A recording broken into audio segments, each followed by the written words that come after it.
देखिए शांत रहिए। हम इस चैप्टर को कंटिन्यू कर रहे थे विलेन को।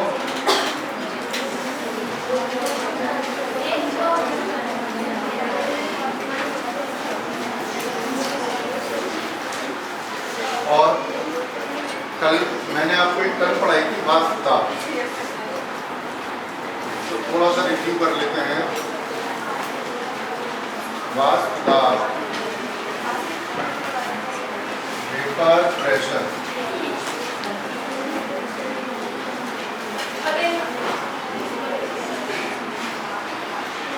ठीक है। और मैंने आपको बताया था कि मान लीजिए अब किसी भी लिक्विड को या किसी भी द्रव को जब हम बॉईल करते हैं, ठीक है, तो उसकी वाष्प बनती है और जो वाष्प उसकी द्रव की सतह पर जो प्रेशर लगाती हैं या जो दाब लगाती हैं उसी को हम क्या नाम देते हैं? वाष्प। जैसे मैंने डायग्राम से कल आपको थोड़ा सा समझाया था, मैं एक बार रिवाइज करा दे रहा हूँ तो बच्चे कर लेंगे। ये भी द्रव है और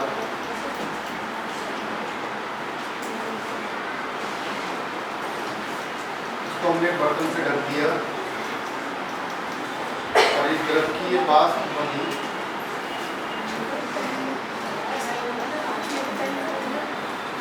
और ये जो वाष्प है इसकी सतह पर जो दाब लगा रहे हैं, इसी दाब को हम नाम देते हैं वाष्प दाब।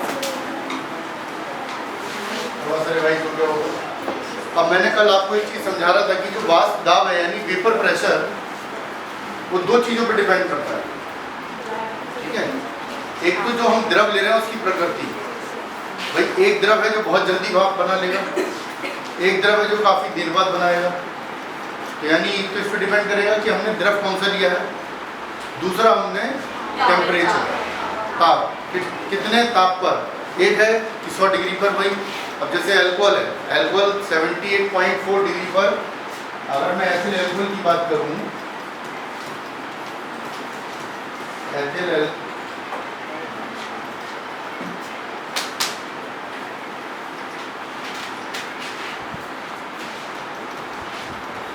अल्कोहल 78.4 डिग्री सेल्सियस पर वाष्प बना लेता है, और जबकि जल कितने पे बना रहा है? अरे सब जानते हैं 100 डिग्री पे पानी उबलता है, ठीक है। तो वाष्प दाब दो मेन फैक्टर हैं जिन पर डिपेंड करता है। ये तो कल नोट कर लिया था, इसको थोड़ा सा रिवाइज कराना था।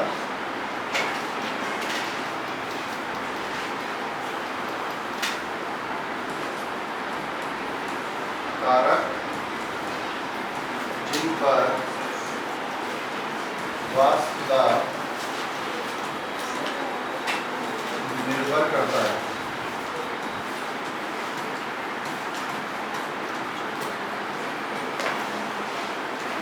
कौन कौन से कारक हैं? पहला है, बताइए जल्दी, बताया, द्रव की प्रकृति। कौन सा द्रव आपने लिया, चाहे विलय या विलायक कुछ भी हो सकता है वो। और दूसरा है ताप पर। ताप को एक्सप्लेन करने के लिए क्लैपेरॉन समीकरण हम पढ़ते हैं।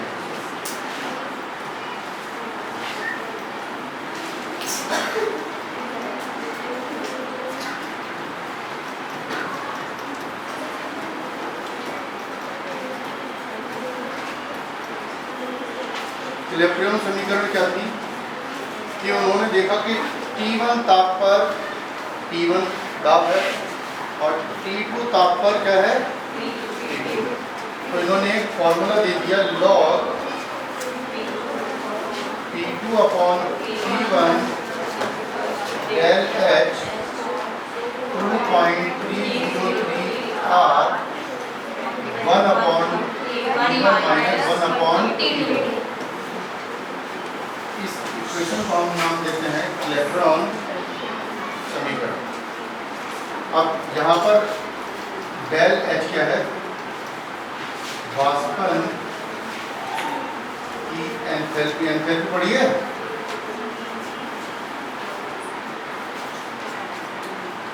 पढ़ी है नहीं पढ़ी है? अरे क्लास 11 में पढ़ी होगी एंथैल्पी। नहीं पढ़ा? देखो, एक होते हैं विलोम शब्द, एक होते हैं समान अर्थ है, ठीक है, सिनोनिम्स और एंटोनिम्स इंग्लिश में। तो फिजिक्स में वर्ड हम यूज़ करते हैं एनर्जी, और केमिस्ट्री में ज़्यादातर एनर्जी का वर्ड हम यूज़ करते हैं एंथैल्पी। अगर मैं एंथैल्पी बोल रहा हूँ तो मैं किसकी बात कर रहा हूँ? एनर्जी की बात कर रहा हूँ, ऐसे समझिए। तो ये थर्मोडायनेमिक्स एक चैप्टर था, ठीक है, उसमें आपने पढ़ा होगा वास्तव की एंथैल्पी। और यहाँ पर स्थिरांक है,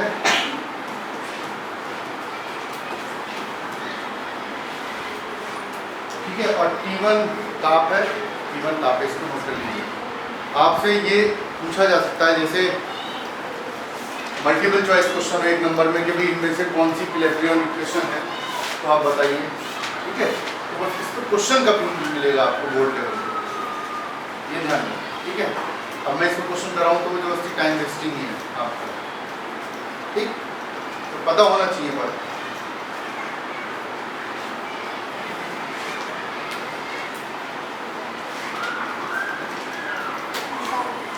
हो गया? चलो चलो नोट कर लो, कोई बात नहीं।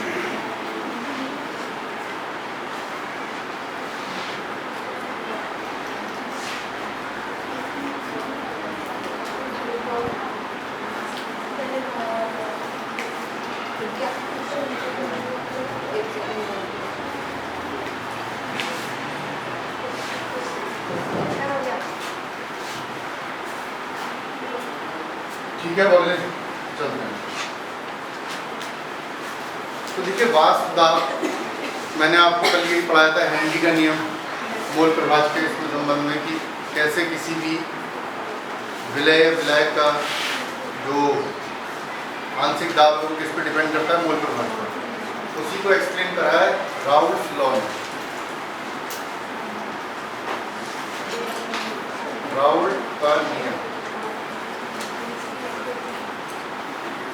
इम्पॉर्टेंट है, ठीक है, राउल्ट का नियम,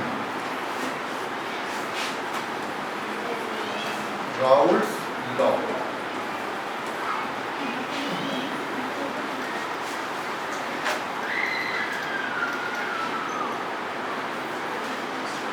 क्या होता है, पहले मैं लिख देता हूँ।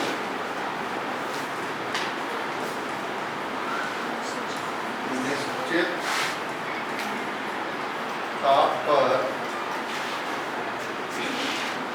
वाष्पशील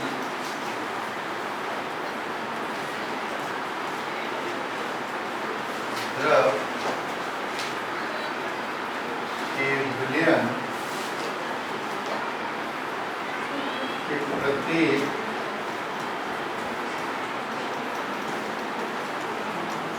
अवयव का आंशिक दाब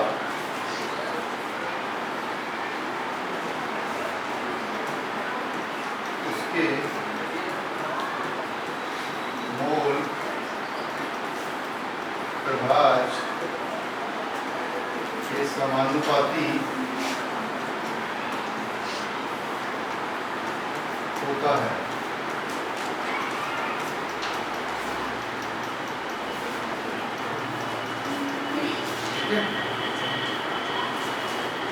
किसी निश्चित ताप पर किसी वाष्पशील द्रव के विलयन का प्रत्येक अवयव का आंशिक दाब उसके मोल प्रभाज के समानुपाती होता है। किसने कहा है? राउल्ट का नियम, ठीक, नोट करिए पहले।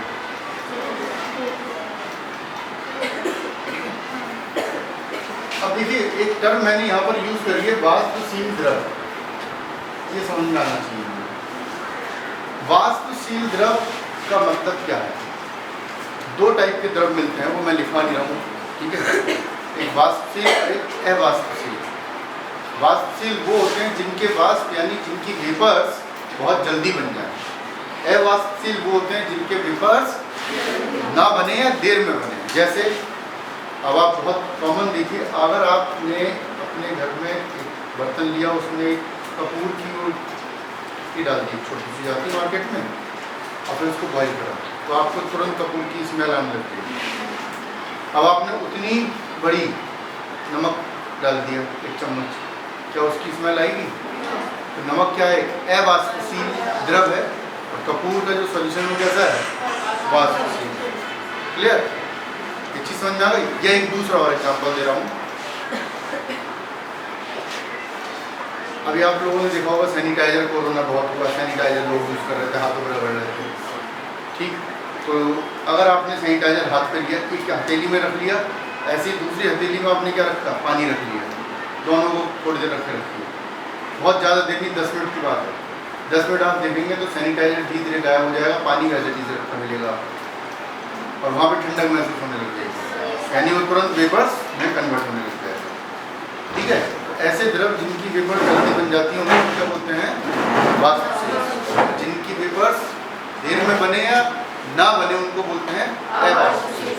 तो राउल्स ने ये कहा कि अगर किसी विलयन के अंदर वाष्पशील द्रव उपस्थित है तो उसके आंशिक दाब, अब वाष्प है यानी अगर गैस है तो उसका प्रेशर भी होगा। अगर कोई गैस है कहीं पर तो उसका प्रेशर भी होगा। ठीक है? तो उन्होंने यही कहा कि भाई जो प्रत्येक अवयव में आंशिक दाब मोल प्रवाह के समानुपाती होता है। ठीक है? अब क्योंकि वाष्पशील द्रव है तो यानी वेपर्स बनेंगे ही बनेंगे, वाष्प बनेगी बनेगी, और जब वाष्प बनेगी तो उसकी वजह से प्रेशर भी होगा ही होगा, और जब प्रेशर होगा तो वो किसके समानुपाती होगा? किसके डायरेक्टली प्रोपोर्शनल होगा? मोल फ्रैक्शन के।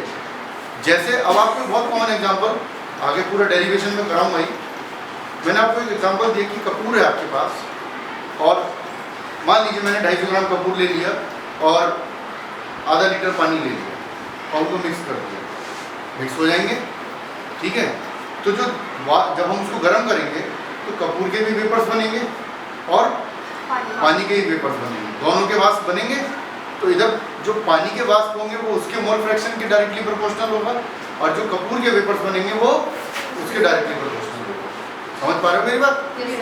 यही उसने राउल्स लॉ ने कहा था।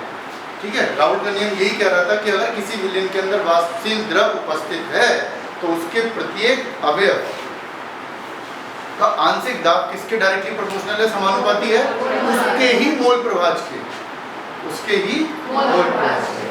जैसे मैं एक एग्जांपल में ले रहा हूं, ये विलयन है।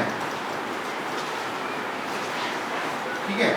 विलयन के 2 अवयव होते हैं, 2 कंपोनेंट मिलेंगे आपको, क्या क्या होंगे बताइए? एक विलय है, दूसरा विलय, विलय और दूसरा विलय। तो आप जानते हैं बेटा विलय का जो आंशिक दाब होगा वो, मान लीजिए मैंने इसको A मान लिया था, इसको मैंने मान लिया B। अभी नोट करने के लिए टाइम दूंगा भाई, ये चीज़ें याद हो जाएंगी, याद हो जाएंगी। तो इसका जो आंशिक प्रेशर है वो डायरेक्टली प्रोपोर्शनल होगा किसके? मोल फ्रैक्शन के, इसके। ठीक है? यानी समानुपाती होगा। ऐसे ही इसकी बात करें तो पी भी समानुपाती होगा किसके?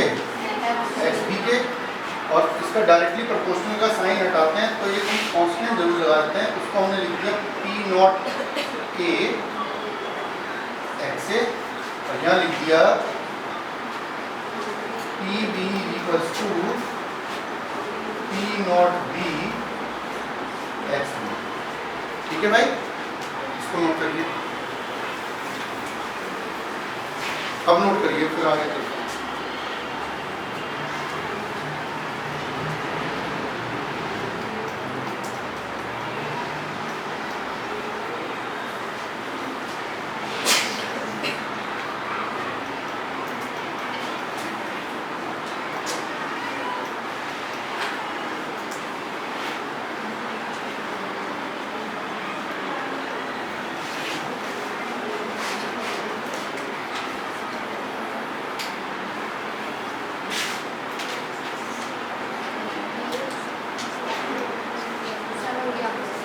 हो गया भाई? अब देखिए हम यहीं से आगे कंटिन्यू, तुमने नोट कर लिया पीछे तक? कर लो, जॉब भी कर रहे हैं तो बच्चे वहाँ भी कर रहे होंगे कहीं। अब आप लोग तो सामने बैठे फटाफट नोट कर लिए, उनको सोचो जो वहाँ बैठे हैं, वहाँ तो धीरे धीरे चलता है ना वर्ड्स।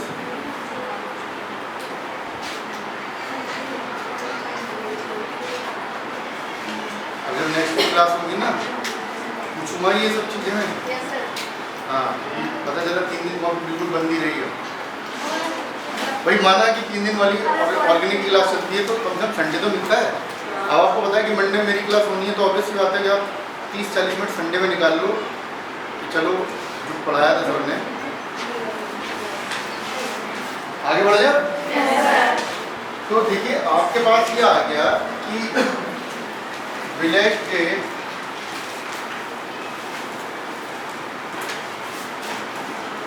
आंशिक दाब आ गया, यानी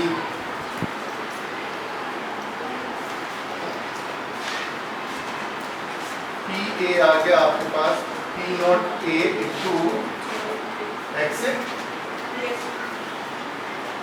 और विलायक का कितना आ गया,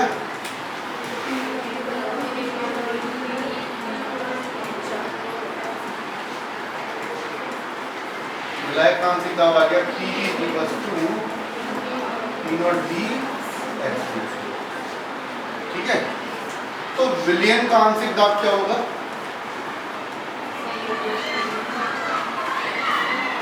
जल्दी बताओ।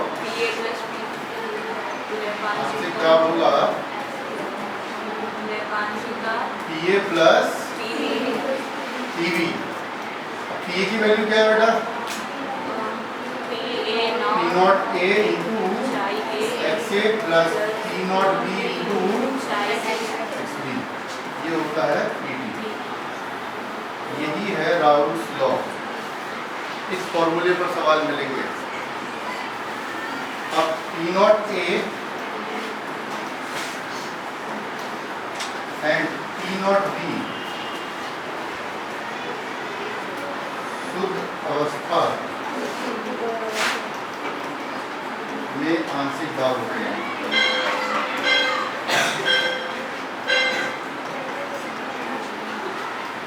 विलय की बिल्कुल विलय, जैसे अभी मैं बताऊंगा इसको क्या है, पी ए पी नॉट है, पी नहीं मतलब कैसे।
नोट कर लिया।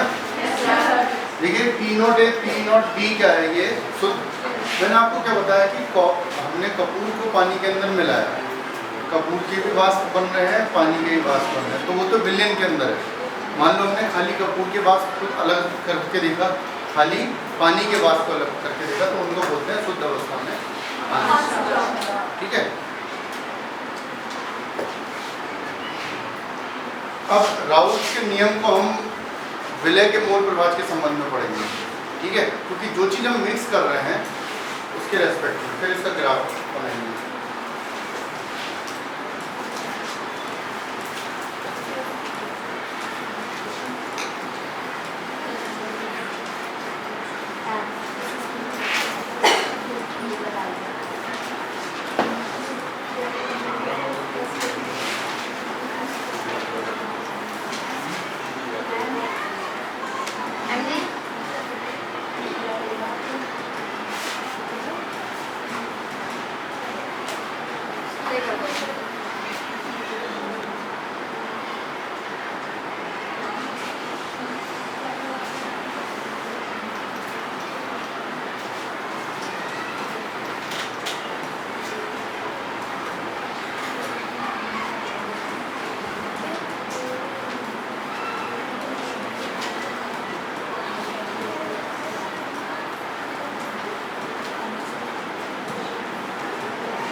Law in terms of mole fraction of solute कि मोल प्रभाव के संबंध। अब हम जानते हैं कि राउट ने क्या कहा था भाई, पीटी बराबर क्या था,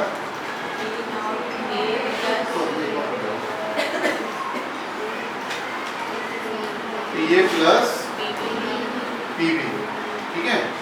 और टीए बराबर क्या है, P naught A X A plus P naught B X B, ठीक है। अब हम ये जानते हैं कि किसी भी सॉल्यूशन के लिए मोल फ्रैक्शंस का सम हमेशा कितना आता है, 1। हमने विलय, पहले समझ लो, हमने विलय किसे माना है, ए को। तो ए बराबर क्या हो जाएगा, तो सॉरी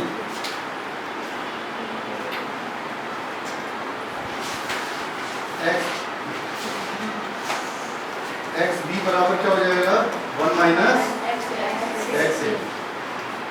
अब हम यहाँ पर, क्योंकि हमें इसके संबंध में निकालना है सॉल्यूट के, तो हमारे पास ये तो यही रहेगा, प्लस ये क्या हो जाएगा, P naught B 1 minus X A हो जाएगा, P naught A X A plus P naught B minus P naught B X A, ठीक है। हम इसको इधर ले गए, ये आ गया P naught A X A minus P naught B X A plus P naught B. Common क्या ले लिया यहाँ से, एक्स ए, क्या आ गया, पी नॉट ए minus P naught B plus P naught B, क्योंकि हमें इसके रेस्पेक्ट में निकालना था, इसके रेस्पेक्ट में विलय के मोल प्रभाव।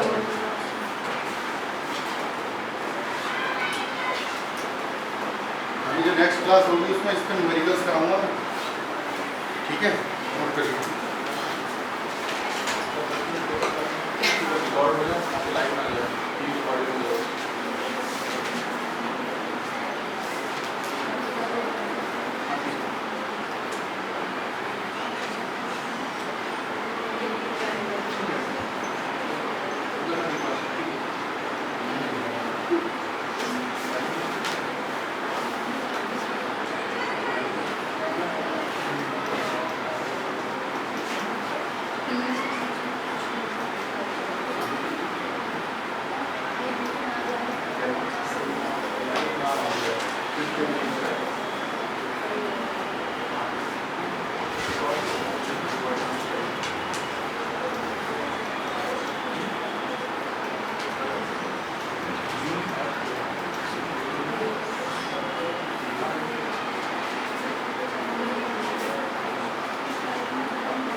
वाले बच्चे कर रहे हैं।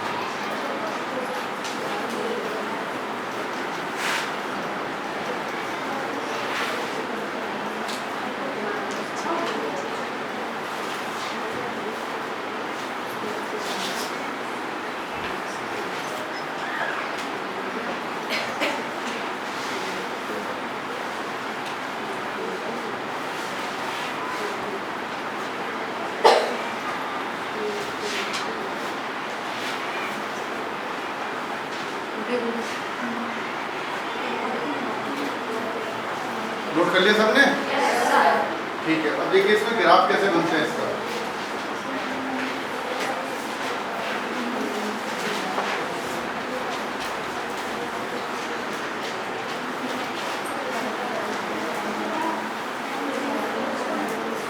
बहुत ढंग से समझ लीजिए, पहले बना लीजिए, टाइम लीजिए, जल्दबाजी में गलती करेंगे। ये बन रहा है ग्राफ वास्तव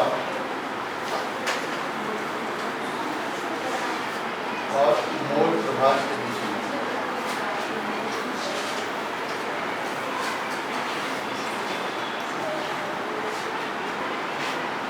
यहाँ एक्स ए बराबर